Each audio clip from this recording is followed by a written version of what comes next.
今日はですね、基本的にはこちら古典の世界、今月号の古典の世界に基づいて進めていきたいと思います。前回は、米仏の人となりだとか、行書の基本的な筆法7つとか、初歩的なことをお伝えさせていただいたっていう感じだったんですが、今回はちょっとハードル上がります。決して難しくお伝えしないので安心してほしいんですけれども、米仏ならではの殺字と呼ばれるリズムに乗ったスピーディーな筆法っていうものがあるんですよね。すごく難しい技術であることは間違いない。それはもう先に言っとくんですけど、誰が聞いても理解できるように説明はさせていただこうと思ってますので、最後まで聞いていただければ、少しは役に立ったなって思っていただける講義の内容になる予定です。じゃあまずですね、さらっと関東特集を読んでいきたいと思います。米仏は宋詩大家の一人で、その書は殺字と言われています。日本で殺字っていう言葉実はあまり使われていないんですよね。中国では米仏といえば殺字みたいな感じでイメージが浸透しているっていう感じです。殺字という言葉自体の意味はですね、速い運筆の中で険しく強い線。なんとなく皆さんも感じ取れると思うんですけれども、険しく強い線がいきなり入ってくる時ありますよね。優しい筆使いの中にもいきなり太い線が来たりとか、力強い当たるっていう筆使いが来たりとかします。米仏らしい腕を大きく動かしたこういう爽やかな線で、そういうのを自在に繰り出せる技術力の高さを表した言葉が殺字っていう言葉なんですよね。一見この殺字っていう字だけ見ると刷毛を思い浮かべませんか？塗装職人とかが使う道具の刷毛、あの刷毛を思い浮かべる方が多いと思うんです。でも刷毛の状態の時の筆ってこうやって筆が開いた状態で、こっち側見るともう完全に閉じてて、一方の面はもう完全にさばけててっていう、こういう状態をイメージしやすいと思うんですけど、こうやって書くのって実は書道ではタブーじゃないですか。なので、米仏でいうこの殺字っていうのは、刷毛のような筆法を指すのでは全くありません。むしろその逆で、中法をこうずっと使い続ける、筆がまとまり続けるっていうことで、殺字っていうのはただ単にえぐる、こそぐっていう意味に他ならないということですね。印刷の札とかだって実際そうですよね。えぐるまではいかないけど、こうなんかこする感じ、こそぐような感じで印刷されてるってイメージすると、なんとなく理解できるかなと思います。書くときに力強く早く動かすからこそ、ぐってこう紙をえぐるような、摩擦、抵抗感すごい感じるような筆使いになる。札っていうの自体は米仏の一種のリズムを指すんですけれども、それが今お見せしたようなこういう筆使い、こういう筆使いだったりするわけです。もちろん縦線でもこういう風に早く動かしたり、横に進むんでもこういう風に早く動かしたり、米仏らしいこういう勢いのある筆法っていうのがありますけれども、これを殺字と言います。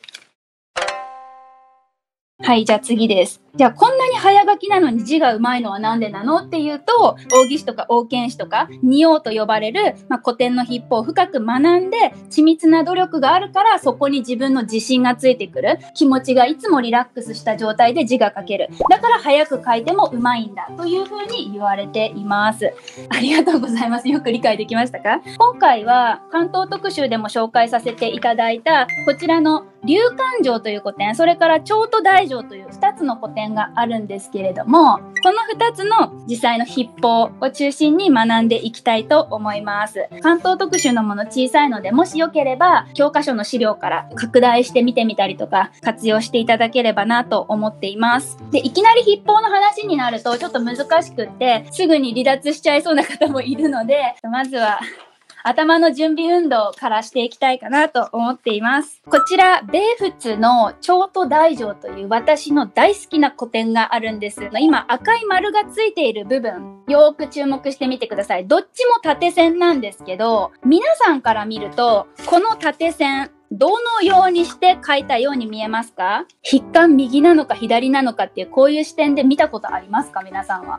太い線だな、細い線だなっていうので判断して、軸の傾きを変えずに、ただ沈めて、ただ浮かせていく。こういう力の加減だけで太い細いを出すようなことはしていませんか？こういった太い細いの変化を見たときに、まず一番に考えたいのは実は筆幹の傾きです。まっすぐ直筆のまんま沈めたり浮かせたりしてやっていく筆法というのは力のない骨力のない線になっていってしまうので、そのような練習は上達の近道にはなりがたいかなというふうに思っています。なので今回は筆幹の傾きを考えましょうというクイズです。筆幹が右に倒れて書いたと思う人、筆管が左に倒れて書いたと思う人。この2択です。左ですね。他の皆さんはどうでしょうか？書いてみると左でしたとか、なんで書いてみてわかるんですか？左だと思います。マジか。なんでわかるんですか？すごいです。正解です。左に筆管傾いています。左側に筆管を傾けないといけない根拠っていうのがしっかりあるんですよ。どういうのかっていうと、南書きます。筆管左に傾けるとき。で、そうすると左に傾けて縦線書くと、穂先が自然と左側に集中するんです。そして、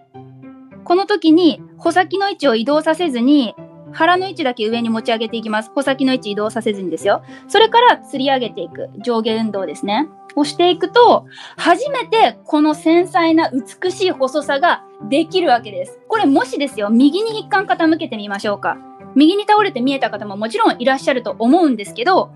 右に傾けて書いたとき、同じようなこう折り返しできるんです。でも、筆を持ち上げた時の表情を見てくださいよ。骨粗鬆症線になりました。スッカスカ。米仏の線こんなスッカスカじゃないですよね。どんなに細くても奥行きのある線に丸みが感じられて、どんなに細くってもこうやって骨力のある線になっているのがわかりますか？筆管の傾きっていうのは本当に重要なことなんです。これは背景の背なんですけれども、これも全く一緒ってことです。太い線の後にこんなに細い、しかも骨力の保たれている強い細い線が現れた時っていうのは、確実に筆管左に倒れてないと実現不可能です。わずかに筆管左に傾けて、で、この時自然と穂先が左寄りになってますから、穂先の位置を一切変えずに、移動させずに、腹の位置だけ持ち上げていきます。穂先はそのままここに留まっててくださいね。そうして上下運動した時、吊り上げていった時に、ごめんなさい、今力抜きすぎた。吊り上げていった時に、初めてこの潤った細さになるっていうことです。かすれないです。こう、腹だけ持ち上げていった時に、こういう感じで、確実に骨力の保てる細さが実現するっていうことです。これにさらに米仏はスピードが加わる。殺字の殺です。えぐるように、こそぐようにっていうこのスピードが加わるのが米仏の筆法なんです。なので、米仏は根拠のある筆法を使い、しかもスピードをそれにまた乗せていくので、ものすごくリズミカルな書風に仕上がります。こんなに根拠のある筆法他にいないですよ。やっぱ米仏はそこまですごく研究し尽くした作家だっていうことがこういうところから見ても明らかですので、古典を学ぶなら東晋時代のものを選んでってよく言われますけど、その次には北宋時代の米仏を選ぶのがいいかなって思います。初心者の方でも安心して取り組めるっていうのはこういったところが根拠になります。